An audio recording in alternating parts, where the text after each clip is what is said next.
যাদের করযোগ্য আয় নেই তারা আসলে রিটার্ন দেবেন কিনা আসলে আইনে বাধ্যবাধকতা নাই যে আপনার রিটার্ন দেবেন কিনা। কিন্তু আমরা ইদানিং নতুন সরকার ক্ষমতা আসার পর যেটা আমরা দেখতেছি, যারা রিটার্ন দিচ্ছে না কিন্তু টিন আছে তাদের সবাইকে নোটিশ প্রদান করা হচ্ছে।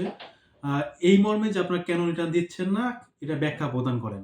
এখন যারা নতুন করদাতা মানে যারা এখনো রিটার্ন দেন নাই টিন খুলে তারা সিদ্ধান্ত নেন যে আপনারা রিটার্ন দিবেন নাকি আয়কর অফিসে যে নোটিশ আসবে সেই নোটিশের জবাবের জন্য ওয়েট করবেন। এবং এই নোটিশ কয়জনকে দিচ্ছে? আমরা প্রতিদিন যখন যাই মানে ট্যাক্সের জোনে বিভিন্ন সার্কেলে যাই দেখি প্রতিদিন ৩০০ থেকে ৫০০ করে আ নোটিশ ছাপানো হচ্ছে এবং এত বড় স্তূপ প্রতিদিন।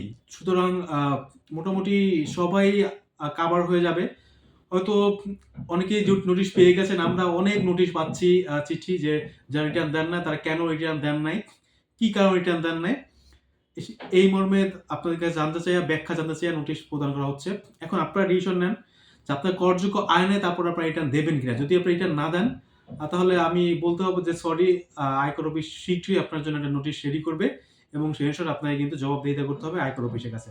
আর আয়কর অফিসে নোটিশ হলেই কিন্তু কয়েকটা ধারা আপনার উপর প্রয়োগ হয়ে যাবে। ১ম আপনি আসবেন, তখন আবার রিটার্ন দেবেন অথবা ব্যাখ্যা দেবেন। তারপর আপনার কাগজপত্র নিয়ে ডাকবে। তারপর তারা অ্যাসেসমেন্ট করবে। তারপর আবার ডিমান্ড নোটিশ পাঠাবে। মানে অনেক কয়টা ধারা মানে তখন কিন্তু আপনি কিন্তু একজন আইনজীবীর সাথে লেগে থাকতে হবে আপনাকে। মানে আপনি নিজেও দিতে পারবেন সমস্যা নাই। কিন্তু যখন আপনার একটা নোটিশ দিবে তখন কিন্তু আপনি আর একলা এটা হ্যান্ডেল করতে পারবেন না। কারণ আপনি আইন জানেন না, প্রসেস জানেন না। সুতরাং আপনি তখন আর এটা হ্যান্ডেল করতে পারবেন না। তখন কিন্তু একজন আইনজীবী লাগবে। তখন কিন্তু আপনার মোটা অঙ্কের টাকা খরচ হবে যদি আপনি এই রিটার্ন না দেন, তখন কিন্তু আপনার অনেক টাকা খরচ করে আইনজীবীর মাধ্যমে আপনাকে কিন্তু এই মামলাটা সলভ করতে হবে। সুতরাং আপনার কাছে অনুরোধ যদি আপনারা মনে করে থাকেন যে আপনারা ঋণ নিছেন কিন্তু করযোগ্য আয় নাই, আপনার রিটার্ন দেওয়া লাগবে না। তাহলে কিন্তু আপনারা বোকার সঙ্গে বাস করতেছেন এবং খুব দ্রুত আপনারা একটা বিপদে পড়তেছেন।